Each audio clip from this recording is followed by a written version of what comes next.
Mesdames et messieurs, bienvenue à le Média Citoyen. Vous êtes au fauteuil du Média Citoyen et nous recevons, comme vous le savez maintenant, dans le cadre de la couverture médiatique de la période électorale, à notre fauteuil des invités. Aujourd'hui, nous avons Solange Coblan. Solange Coblan, elle est journaliste, elle est également citoyenne engagée. Bienvenue Solange Coblan. Bonjour Nesmone, bonjour à tous les internautes. C'est vraiment un plaisir. Je suis honorée d'être dans le fauteuil de le Média Citoyen aujourd'hui avec vous. Alors, avec Solange Coblan, nous parlerons maintenant de l'importance de l'observation électorale dans une société démocratique. Alors, Solange, qu'est-ce qu'on doit entendre par l'observation électorale? Donc, observer ici pour nous, c'est regarder, c'est accorder de l'intérêt, c'est s'impliquer dans quoi? Dans l'élection. Et donc ici, observer l'élection, ça sera de surveiller l'élection. Mais pour surveiller l'élection, il y a quand même des principes qu'il faut respecter. D'accord. En entendant que nous abordions la question des principes, peut-être aussi c'est une question de principe, hein, qui peut être observateur électoral? Alors, Je rappelle que vous avez été observatrice électorale en 2015. bien sûr. Comment ça s'est passé? Comment vous êtes retrouvée dans l'observation des élections et qui peut l'être? D'accord. Alors, j'ai été observateur ou observatrice électorale en 2015 dans le cadre du projet pour les femmes et pour les jeunes dans une mission de paix. Donc, le projet a été institué ou proposé par l'Institut Gorée et exécuté par une organisation de femmes et de jeunesse, notamment le RIJLI, le Réseau ivoirien des jeunes leaders, dont je suis membre. Et je découvrais en tout cas ce que c'était l'observation électorale, puisque ce qui devait se faire, c'était que des groupes d'organisations observent l'élection le jour J, c'est-à-dire le jour du scrutin. Donc il a consisté à trouver des représentants dans différentes localités et suivre le déroulement de l'élection dans différentes localités, dans les bureaux de vote et tout, et remonter les données, remonter les informations. Et ce sont des informations qui ont pu être inscrites dans le document, dans le rapport. Mais ce qui était intéressant, c'est qu'au moment où l'élection se déroulait, le président de la CEI d'alors, M. Youssouf Bakayoko, a pu être avec le groupe des organisations de la société civile qui étaient à charge justement de suivre cette élection. Vous avez reçu une formation avant d'aller sur le terrain. Comment ça se passe? Bien sûr, nous avons reçu une formation. Il y avait une formation technique et une formation qui n'était pas forcément technique. Au niveau de la formation technique, il fallait que les jeunes qui allaient suivre l'élection apprennent à utiliser des outils techniques ou technologiques qui allaient leur servir dans le cadre de la remontée des informations, de la remontée des données. Et donc, cette formation a été démultipliée avec des organisations qui ont été identifiées par le biais des organisations indépendantes, apolitiques, de jeunesse et de femmes qui ont été retenues dans le cadre de ce projet pour la veille électorale avec l'Institut Gorée. Alors, y a-t-il une nuance entre représentants des candidats dans les salles de vote et l'observateur électoral? Est-ce qu'il y a une différence? Est-ce qu'on est partisan politique, on peut observer les élections, ou bien c'est la chasse gardée de la société civile? Expliquez-nous.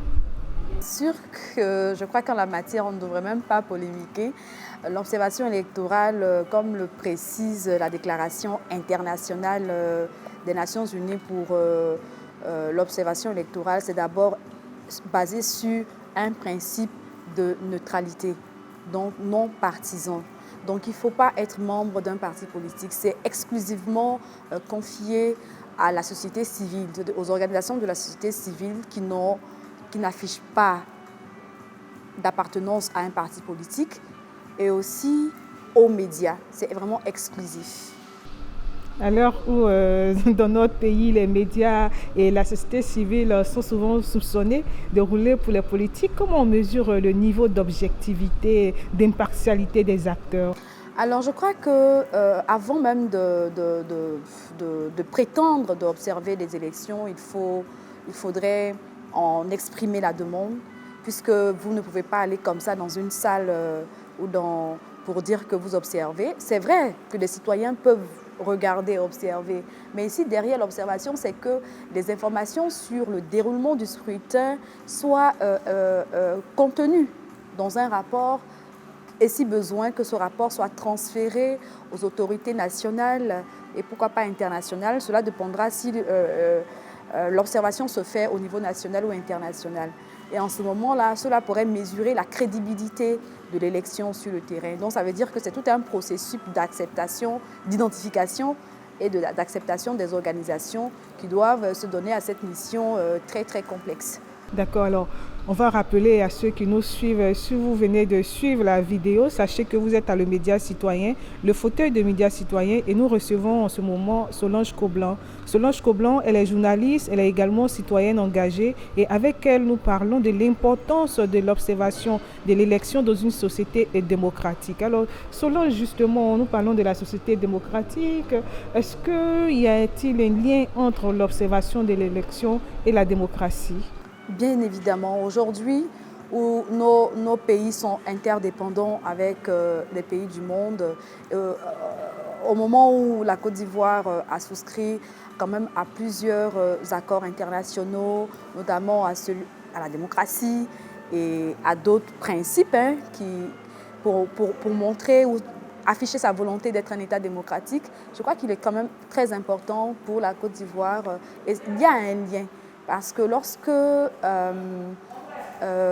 des rapports d'organisations de la société civile nationale ou internationale crédibilisent une élection, il va de soi que ces organisations qui ont donné mandat à leur structure ou à ces organisations de la société civile prennent en compte les rapports qui sont contenus dans le cadre de la veille électorale qui a été faite. Donc cela, il y a forcément un lien. Alors, ce que je voudrais préciser, c'est que la veille électorale, l'observation électorale a quand même un objectif. L'objectif, c'est de pouvoir réduire les violences. Et la veille se fait pour... Avant d'en arriver là, sur la question de la violence, vous avez noté la société civile nationale, la société civile internationale, des deux entités qui priment dans l'observation de l'élection. Quels sont les regards qui sont plus importants? Est-ce qu'il y a des regards qui sont plus importants que les autres en fait? En principe, les deux regards devraient quand même être importants.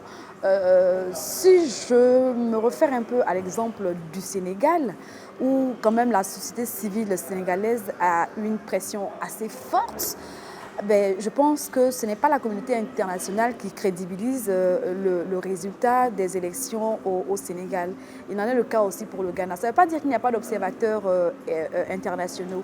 Il y a des observateurs internationaux, mais la société civile a une maturité qui fait qu'elle prend en compte tous les aspects quand même qui rentrent dans le cadre de l'observation et remontent l'information comme elles l'ont constaté sur le terrain.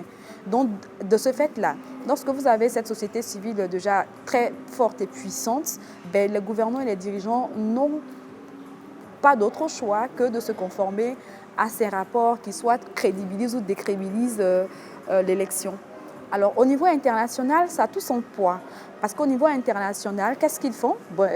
C'est de voir si effectivement le pays qui se dit démocratique par rapport à la déclaration ou ratification des lois ou des déclarations effectivement démocratiques. Donc, c'est une évidence quand même que leurs observateurs viennent constater cette volonté d'être démocratique sur le terrain. Et cela se mesure à partir de l'élection. D'accord, ça veut dire que la pression est dans le camp des organes électoraux, des organisations des élections. Tout à l'heure, vous avez abordé la question de la violence. Est-ce que c'est l'élément fondamental qui fonde l'observation? Est-ce que ce n'est que la violence? Expliquez votre idée. Ou ce n'est pas le seul élément, mais c'est un élément qui a tout son poids. Parce que la plupart, ou dans certains pays, je vais dire, l'observation électorale a permis de réduire des cas de violence. Je me base sur le rapport du NDI, National Democratic Institute, pour le dire.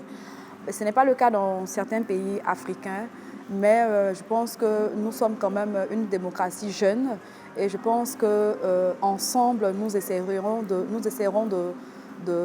d'identifier les failles, les difficultés et de les corriger avec une volonté réelle de transformer nos pays.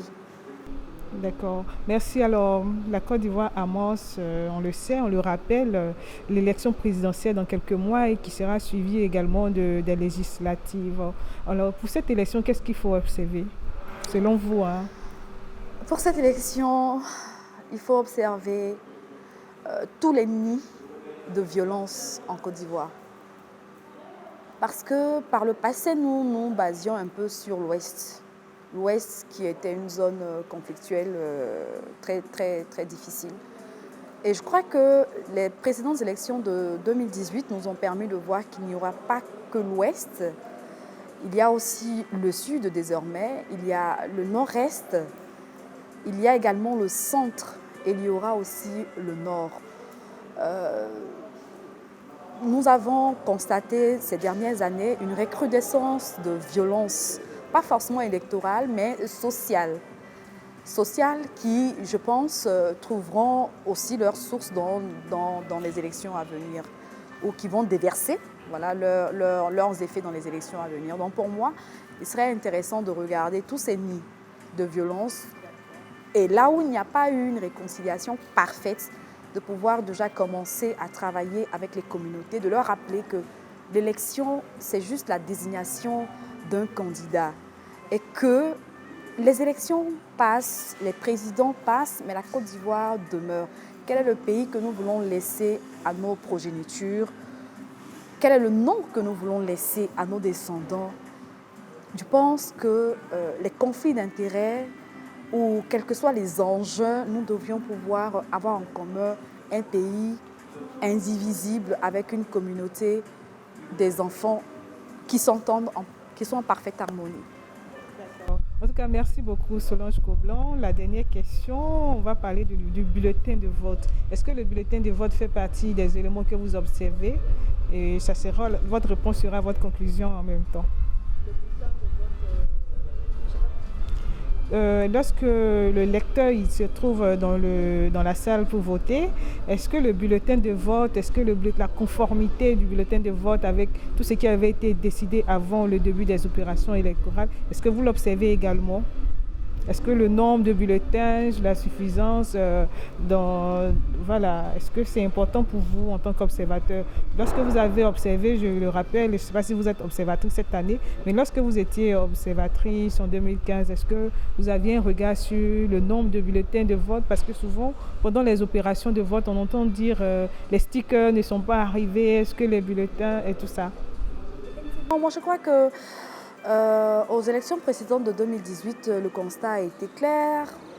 Il y a eu beaucoup d'irrégularités, notamment en matière des bulletins. Et je crois que c'était en plein scrutin, le jour même du scrutin, qu'il a été décidé qu'il fallait, au départ, c'était qu'il fallait utiliser des stickers. Après, les stickers ne sont pas arrivés, donc il fallait voter. Donc ça créait une confusion. Donc pour moi, en fait, ce sont des dispositions à prendre, à corriger avant le déroulement, parce que tout ceci pose effectivement des irrégularités pendant le scrutin. Et ce qui sera dommage, c'est qu'on ne tienne pas compte de l'incidence que provoquent ces irrégularités, en fait, ces irrégularités sur le vote. Donc pour moi, il va falloir les corriger. Merci Solange. Merci beaucoup Nesmond, merci. Nous sommes au terme de notre entrevue. Au fauteuil du média citoyen, nous avons reçu Solange Goblan et les journalistes et citoyennes engagés. Et avec elle, justement, nous avons parlé de l'importance de l'observation électorale dans une société démocratique. Merci et à bientôt.